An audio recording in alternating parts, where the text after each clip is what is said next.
Bien bonjour et bienvenue sur ce nouvel épisode de mon podcast créatif. Je m'appelle Maureen, je suis la Pivot Noire sur Instagram et Ravelry. Et vous pouvez également retrouver mes réalisations sur mon blog lapivotnoire.com.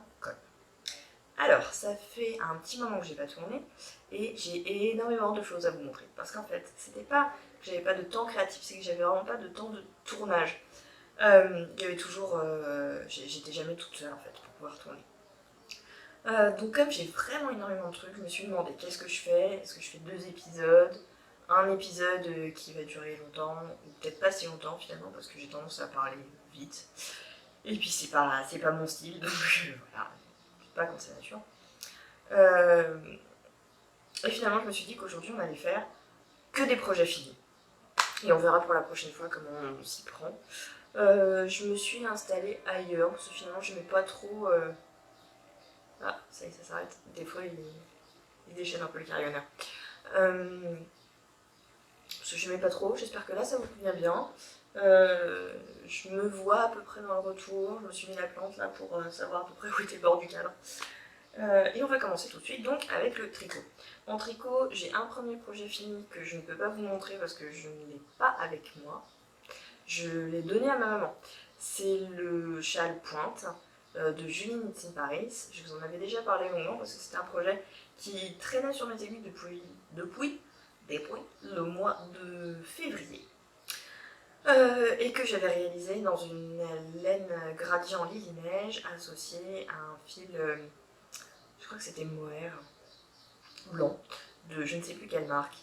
Et c'était pas l'idée que j'avais en tête au départ quand j'ai pensé à ce châle, et finalement, à force de changer d'idée, c'était plus ce que je voulais faire.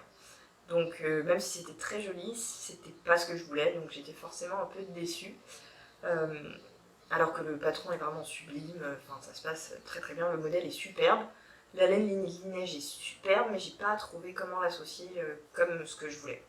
Donc finalement je l'ai donné à ma maman. Je vous remets une petite photo par ici pour vous montrer le modèle et également ce que le mien a donné. Donc voilà. C'est pas que c'est moche, c'est que c'est pas ce que je voulais, tout simplement. Deuxième projet fini. Alors, il s'agit... J'ai plein de petits fils bleus dessus. J'ai dû le mettre dans un sac où il y avait des fils bleus. Bref. C'est mon Imogène. Imogène T. Légèrement modifié. Alors, le voilà. Donc c'est du noir, donc vous ne voyez rien, n'est-ce pas?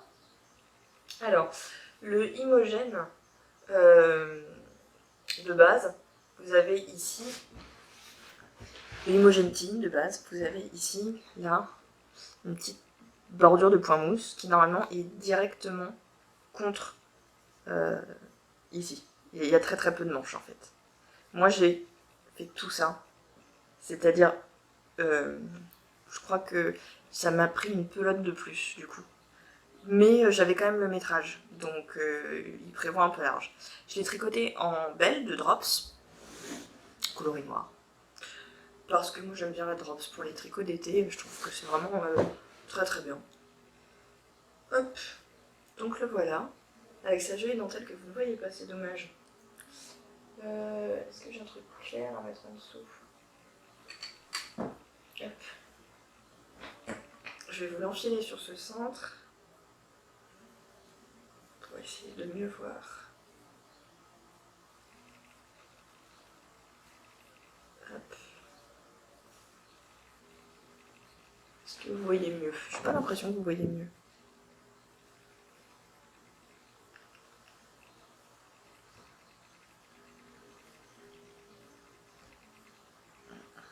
L'impression que vous voyez rien du tout.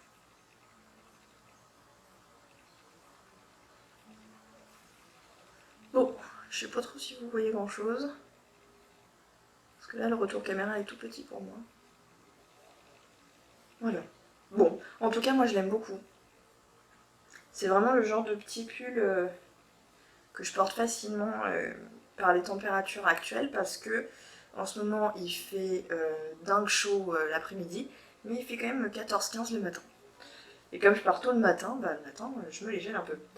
Donc je mets quand même un petit pull comme ça, par-dessus ma robe d'été. et c'est parfait. Les explications sont très claires.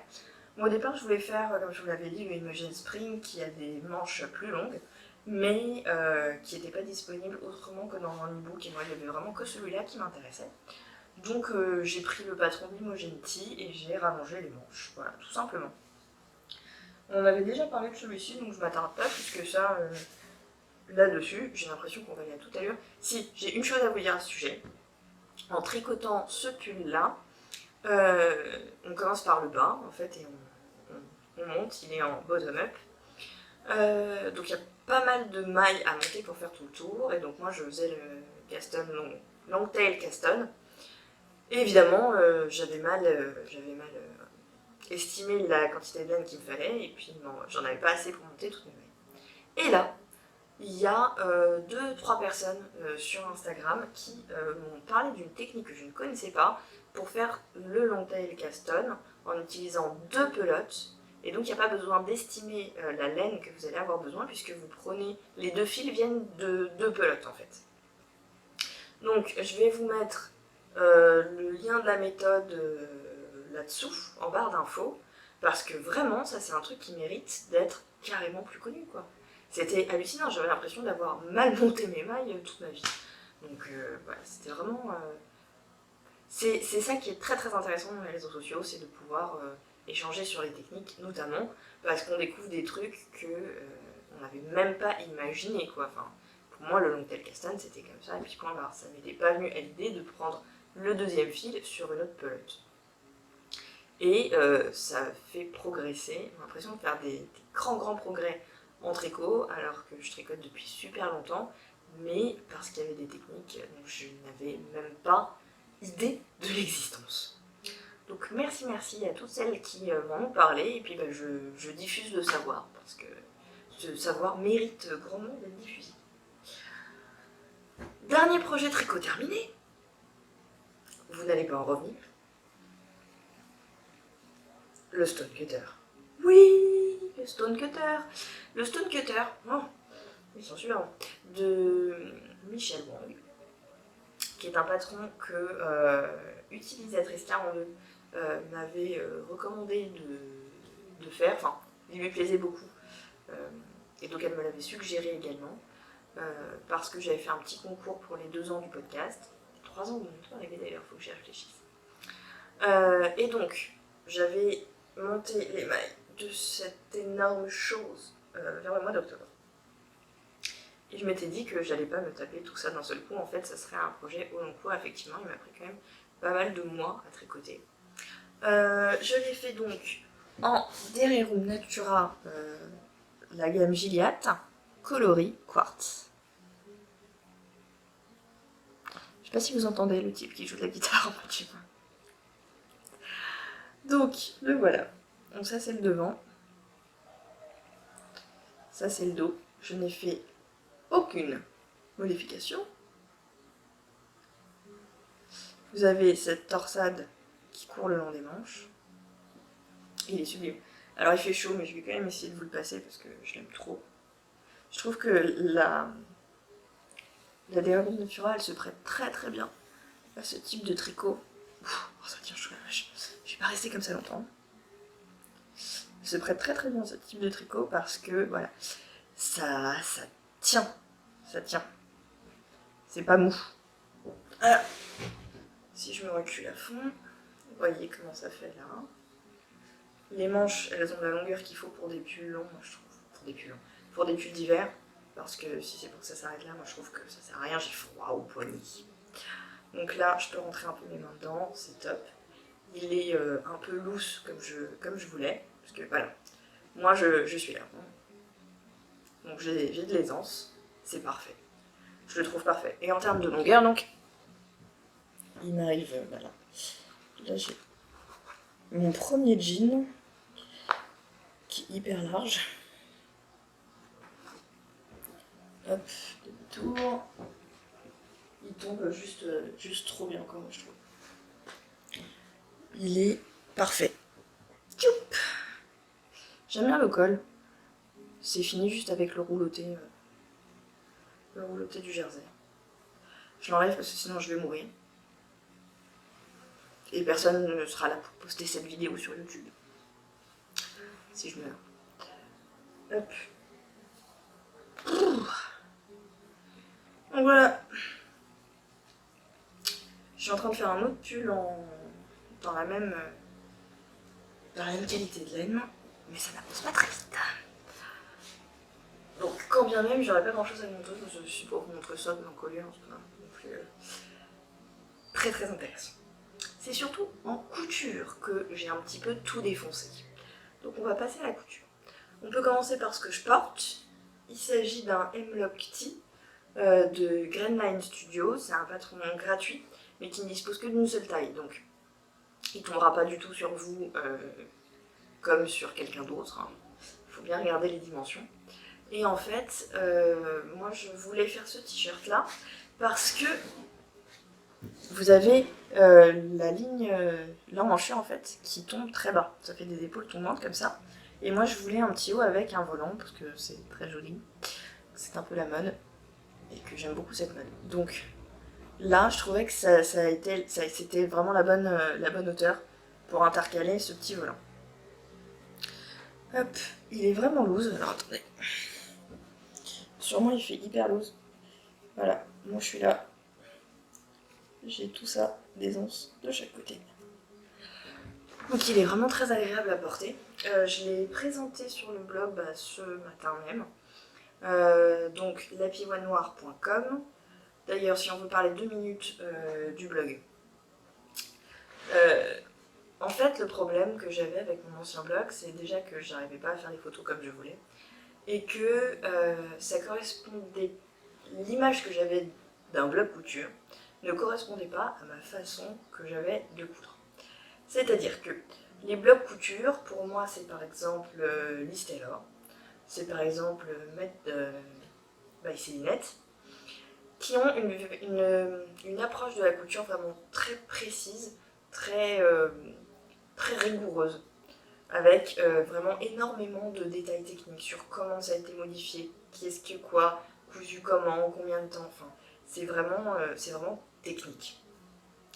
Et finalement, moi, j'ai pas cette façon de coudre là, je couds vraiment pour m'amuser, un petit peu n'importe comment, clairement. Hein. J'ai jamais appris à coudre, donc je respecte aucune règle.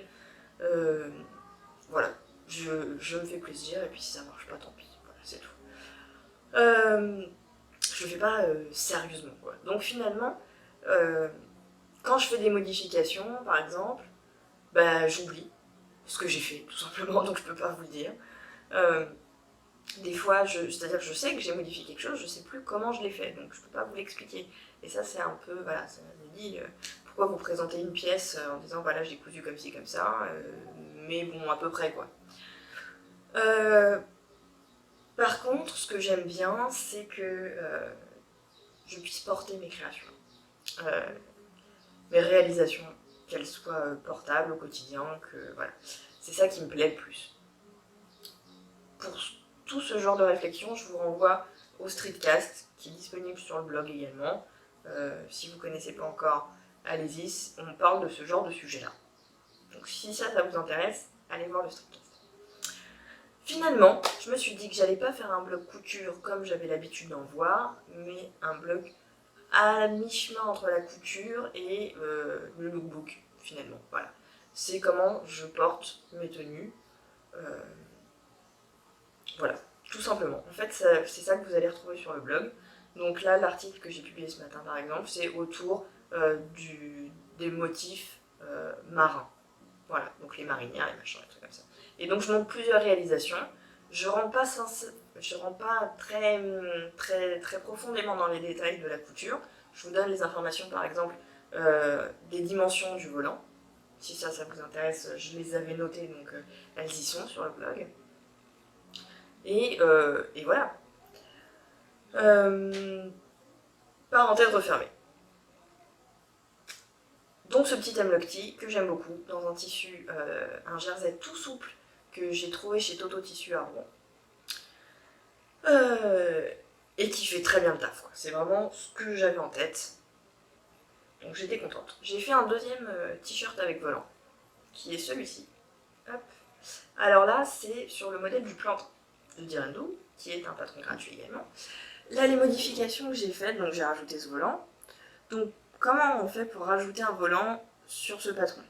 Il faut couper la pièce du devant en deux. Et rajouter les marges de couture ici et sur la pièce du dessous. Ça, c'est la première chose à faire. Alors, pour savoir où couper, il faut regarder sur vous où est-ce que vous voulez que le volant soit. Moi, en général, je trouve que la ligne qui convient bien pour poser le volant ou quand je fais un col V, par exemple, c'est la ligne qui correspond au début de l'emmanchure. Voilà, sur moi, ça tombe comme ça. Je sais pas si c'est un truc universel, sur moi, c'est comme ça. Donc, j'ai vraiment coupé à l'endroit, vous voyez, on le voit bien ici, à l'endroit où commence l'emmanchure. Ensuite, il faut prévoir une pièce supplémentaire pour le volant. Donc là, ça dépend de quelle hauteur de volant vous voulez, de quel fronçage vous voulez. Moi, le fronçage que j'aime bien, celui que j'ai fait ici et celui que j'ai fait là, c'est 2 fois la longueur que je vais obtenir après avoir froncé en fait. D'accord? Voilà, donc ensuite, il suffit d'assembler. C'est tout. Et après, pour le reste, c'est le plantain normal. Hormis ici, encore une petite chose, c'est que si je faisais ma ligne là, le col du plantain il est vraiment très arrondi et il passait un peu trop près à mon goût du volant.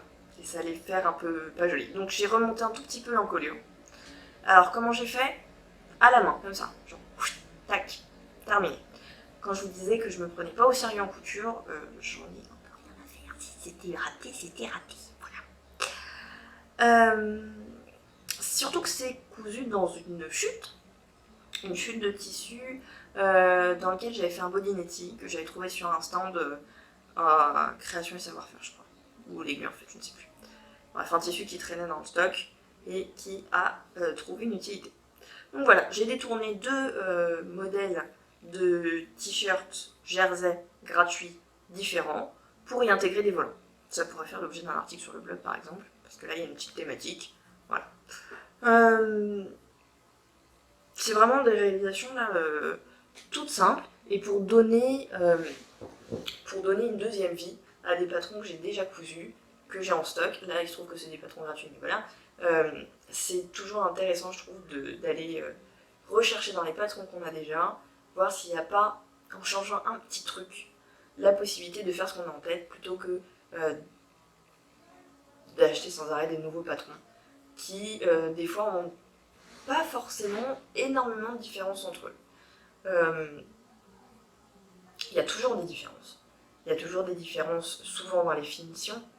Il y a des différences sur les morphologies de base sur lesquelles les designers font leur modèle. Donc c'est assez intéressant d'essayer plein de marques de patrons différentes pour trouver celle qui a la morphologie de base qui se rapproche le plus de la vôtre finalement. Parce que voilà, vous serez quasiment sûr d'avoir des choses qui vous vont en cousant cette marque. Vous voyez ce que je veux dire? Bref. Et à partir de là, essayez de broder pour faire plein de possibilités. Moi je trouve que c'est plutôt pas mal. Ensuite, qu'est-ce que je vais vous montrer? Ça je vais vous montrer tout à l'heure. J'ai cousu un truc mais je ne l'ai pas repassé. Et j'avoue qu'avec cette chaleur, j'ai pas envie de le repasser. Il est presque... Je peux pas vous montrer ça. Je peux pas vous montrer ça. Je vous le montrerai une autre fois. C'est un top Narcisse qui est très joli mais qui est vraiment trop chiffonné pour être montré. Là, vous allez rien voir. Je vais vous montrer un jean que j'ai cousu et c'est le jean de la loose. Pourquoi le jean de la loose? Parce que c'est mon 3e. Ouais, c'est mon 3e jean. J'adore ça. Et là, je me suis mise en mode, c'est bon, je sais faire. Et en fait, non, je ne sais pas encore faire. Voilà. Donc, je me suis plantée à plusieurs endroits. Ceci dit, c'est pas grave, il est portable quand même. Et je ne me suis pas privée pour le porter. L'erreur la plus flagrante, c'est que j'ai oublié de couper la ceinture en 2 morceaux. Donc, j'ai ma ceinture qui est comme ça, mais qui normalement est doublée. Il y a un 2e morceau à l'intérieur. Donc ce qui fait une ceinture un peu molle Et si je ne mets pas de ceinture, genre ceinture, l'accessoire, hein, en plus, ça a tendance à dégouliner comme ça. Donc c'est pas beau, autant vous dire. Donc il est impératif de porter ce jean là avec une vraie ceinture. Hop. Sinon, c'est toujours le Ginger Jean de Closet Case. La version slim, plus ou moins. En fait, dans cette pochette, vous avez deux versions. Vous avez une version coupe droite, taille basse, et slim, taille haute. J'ai pris la version droite, taille moyenne, enfin pas vraiment taille basse, taille moyenne. Parce que la taille, c'est vraiment quelque chose qui est pour moi difficile à modifier. Par contre, j'ai modifié les jambes pour qu'elles soient slim. Je les ai modifiées totalement à l'arrache. Ce qui faisait que je trouvais que c'était quand même un tout petit peu serré dans ma première version. Je peux l'enfiler, je suis bien dedans et tout, mais le problème c'est que le pantalon se met à tourner, et donc j'ai la couture qui tourne comme ça, et qui après reste en place, parce que comme c'est bien plaqué sur la jambe, ça bouge plus, ça se positionne comme ça, et ça ne bouge plus. Et ça je trouve ça pas trop joli. Donc là, les marges de couture qui sont prévues, je crois que c'est 1,5 cm. Donc au niveau du mollet, je me suis mise à coudre à 1 cm au lieu d'1,5 cm, et c'est nickel. Donc là vraiment j'ai le jean qui me va bien, si je ne fais pas de bêtises. Donc, quoi vous dire d'autre? J'utilise le patron Ginger Jean, mais je n'utilise pas leurs instructions. Je ne les comprends pas. Le montage du pont est obscur pour moi dans ce patron, donc j'utilise en fait les instructions du cours d'artisane pour monter ce jean.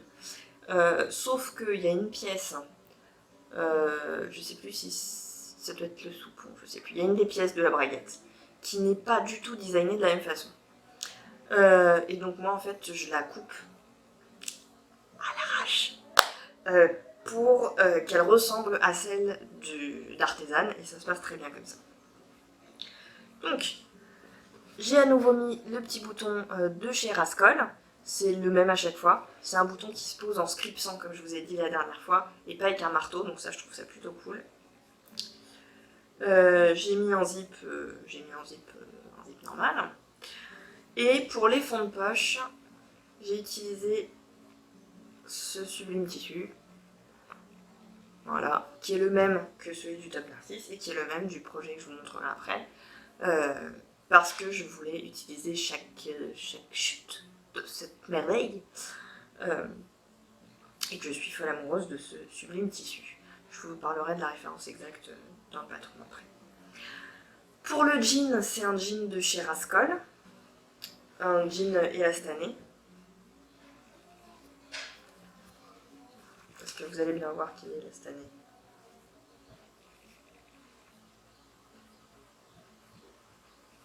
Moi je le sens au doigt, mais j'ai l'impression que ça se voit pas beaucoup, je sais pas. Je sais pas si vous le voyez. Bref, j'adore les jeans. J'ai encore du tissu pour en faire un autre. Je ne vais pas m'arrêter. De quoi on parle ensuite? Ensuite, on va parler de ça. Alors ça, je vous l'ai présenté sur le blog ce matin. Donc si ça vous intéresse, allez voir les petites photos que j'ai faites. C'est une tenue que j'ai pensée vraiment comme un ensemble. Je vais vous présenter cette première pièce qui est une jupe brume de Direndou. La jupe brume, c'est une jupe qui se fait dans du jersey, qui est une jupe crayon et qui a des superbes découpes sur l'arrière. Je sais pas si ça se voit bien. Là, je crois que vous les voyez. Des petites découpes qui font comme une illusion un peu porte-jartel, je trouve ça sublime. Quel tissu? C'est un jersey de chez Benitex qui était noté Jersey Milano. Et je trouve qu'au toucher, il a une texture un peu maille, comme s'il était comme un peu un toucher laine, même si c'est pas de la laine.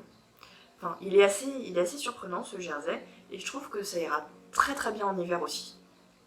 Donc je suis assez contente. C'est un jersey qui a vraiment une belle élasticité. Voilà. Là, si je le mets vraiment devant la fenêtre, c'est transparent, mais il reste tout à fait décent. La petite grain de folie, j'ai mis ces petits boutons sur le devant. Des petits boutons comme ça. Pour lui donner, j'ai trouvé un petit côté marin. J'aime beaucoup ce que ça donne. Et donc je voulais le faire pour aller avec cette chemise, qui est une chemise Mélilo, de Direndou également, dans un tissu Benitex également, un coton qui est un peu élastique. J'étais assez surprise. Je vous montre ça. Regardez, hop. Si je me mets un peu plus loin pour que ce soit plus... Il y a un peu d'élasticité. C'est un tissu vraiment très joli, qui est rayé bleu et blanc, avec des petits motifs marins dessus. Là par exemple vous avez un phare, j'aime bien le phare, je vais vous montrer le phare. Voilà, c'est mignon comme tout, c'est vraiment ravissant. Donc j'ai cousu mes lilos une xème fois, je sais plus à combien j'en suis. J'étais un peu rouillée de la mélilo, hein. J'ai failli faire des bêtises, mais finalement ça s'est plutôt bien passé. J'ai mis des petits boutons rouges que j'ai trouvé à la mercerie Claude au Havre, qui a pas mal de références de boutons quand même. Donc voilà, Mélilo qui a sa jolie forme, liquette, que je trouve très délicate. Donc c'est vraiment la tenue à thème, parce que là on est Direndou, Benitex, 1 mètre de tissu, 1 mètre de tissu. C'est vraiment deux modèles que j'adore, qui se cousent vraiment vite. La jupe brume, j'ai mis je crois 1h30 à la faire. C'est valeur sûre. Pour moi, si je veux que ça roule, je prends ça par exemple. C'est vraiment top. Il me reste deux projets finis à vous montrer qui proviennent du même livre, donc je vais aller le prendre. Alors, le livre en question, il s'agit de celui-ci. C'est Homeware, qui a été écrit par Slow Sunday Paris, qui a également des patrons pochettes. Et donc c'est un livre avec des vêtements pour la maison. Alors c'est un livre que j'ai payé 20 €. 19,95 précisément. Alors, je vais enlever mon patron décalqué qui gêne à l'intérieur. C'est vraiment un livre sublime. Je vous montre un petit peu. Alors, je vous montre les patrons que je préfère, si vous voulez. Il y a ce kimono là que je trouve sublime. Moi, je me suis déjà fait un kimono pour la maison et je trouve que c'est vraiment très joli. Il y a ça que j'adore. Cette petite combi là avec le col festonné, c'est vraiment ravissant.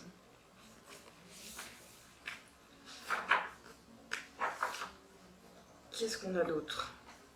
Oh, ça c'est trop beau. Cette musette là, je la trouve vraiment super jolie avec le boutonnage là. Très très délicat. Alors ça, on va en parler tout à l'heure. La chemise pernille que j'ai faite moi pour aller dans la rue. J'adore les trucs noués en ce moment, donc c'était top. Vous avez également un patron de legging, et ça je trouve ça vraiment chouette. Hop. Ça aussi on va en parler tout à l'heure. Maja, qui est une combi short, avec un col V et un boutonnage.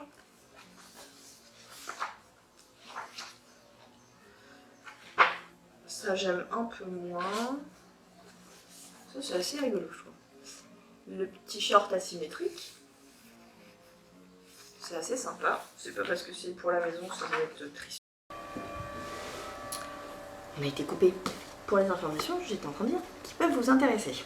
Donc, je vous ai dit qu'on va parler de Pernille, la chemise nouée, et Maja, la combi short. Alors pour Pernille, la voici. Voilà d'où venaient les chutes de ce sublime tissu. Ce tissu donc, qui est une association entre Riffle Paper Co et Cotton & Steel.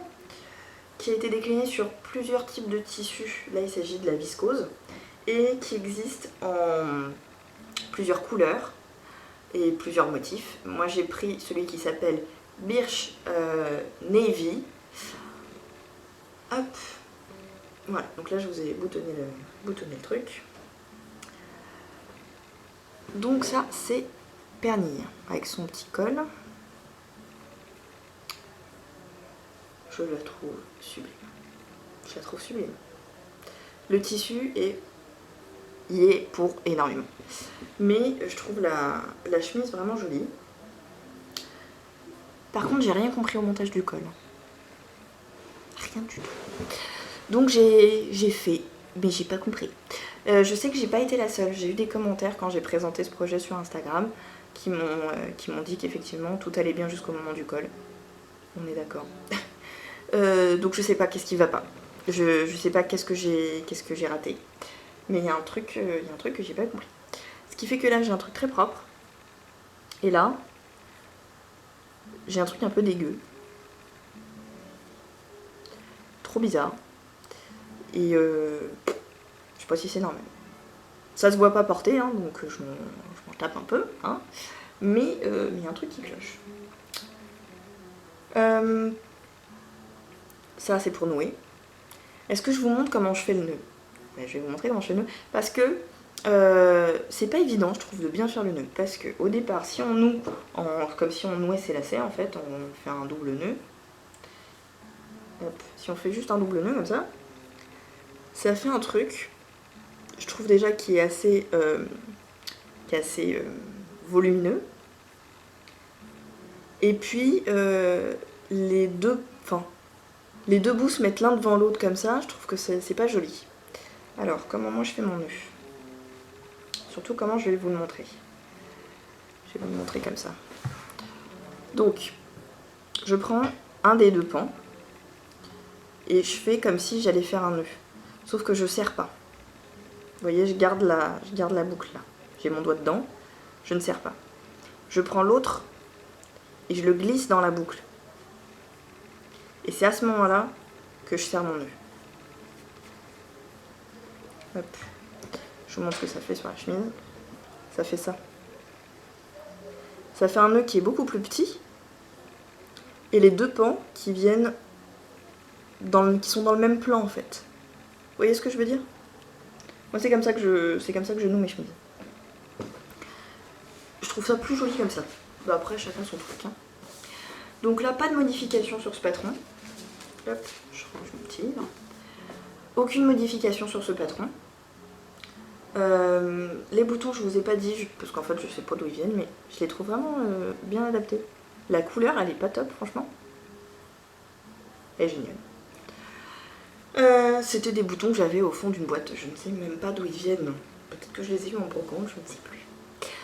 La lumière est un peu chelou, non? Bon, j'espère que vous voyez quand même. J'ai recommandé ce tissu mais cette fois en bleu pâle. Je sais pas ce que je vais faire avec. Dernière réalisation. Il s'agit donc de Maja, mais que je n'ai pas fait en combi short, que j'ai fait en robe. Alors, si vous voulez un petit peu revoir ce que je vais vous raconter à tête reposée, c'est sur le blog. Alors, je vais la reboutonner pour que vous puissiez voir ce que c'est. En fait, ce que j'ai fait, c'est que j'ai pris le haut de Maja, donc ce haut col V boutonné, et au lieu d'y attacher le short, j'y ai attaché une jupe. Hop, voilà donc Maja et oups, Maja Haké. Alors, comment que j'ai fait? J'ai pris exactement les pièces voilà, du devant, j'ai rien touché. Hein. Pour la jupe, j'ai utilisé mon fronçage favori, c'est-à-dire que pour ce morceau-là, j'ai pris 2 fois cette longueur, là 2 fois cette longueur, là 2 fois cette longueur. Et j'ai fait j'ai essayé de me mesurer pour voir de quelle hauteur je le faisais. Voilà, donc ça, pas de problème. Autre chose auquel il a fallu penser, c'est que à l'intérieur, là, voilà, du coup, il faut que je le redéboutonne un peu. À l'intérieur, vous avez une patte une parementure, pardon. Une parementure, ici. Pareil de l'autre côté, pour les boutons et pour la bande de boutonnage. Et donc il a fallu penser, normalement elle est que là, puisqu'après c'est le short et qui se déboutonne pas, il a fallu penser à l'allonger sur toute la longueur de la jupe. Voilà. Sinon c'est tout. C'est pas plus bête que ça. La seule chose qui m'a posé problème, c'est que j'avais pas bien fait attention. J'avais pas bien fait attention.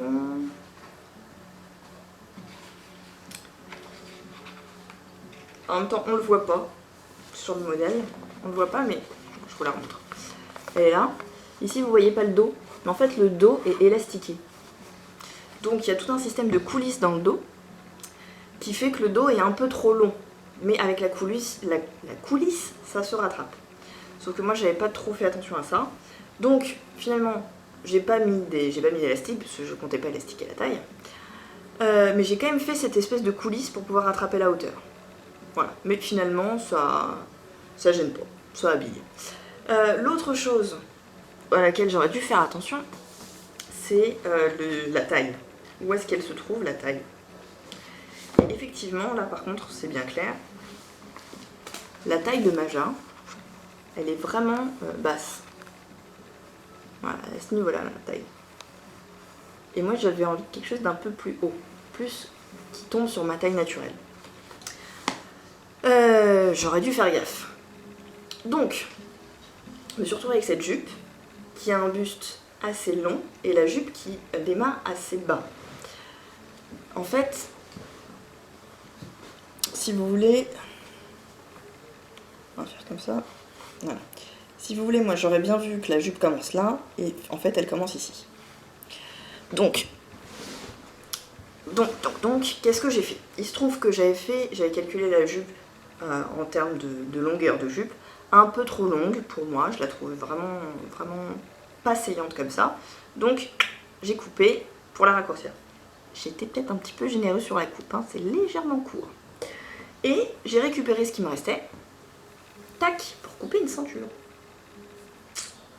Donc j'ai coupé une grande ceinture, ce qui me permet, comme je vous disais, voilà, moi j'aurais bien vu la taille ici, sauf qu'elle est là. Je place la ceinture. Et comme elle est large, finalement je cache la ligne où se trouve la taille de la jupe, et je recouvre également la ligne où j'aurais voulu qu'elle soit. Donc finalement on ne sait pas où elle est.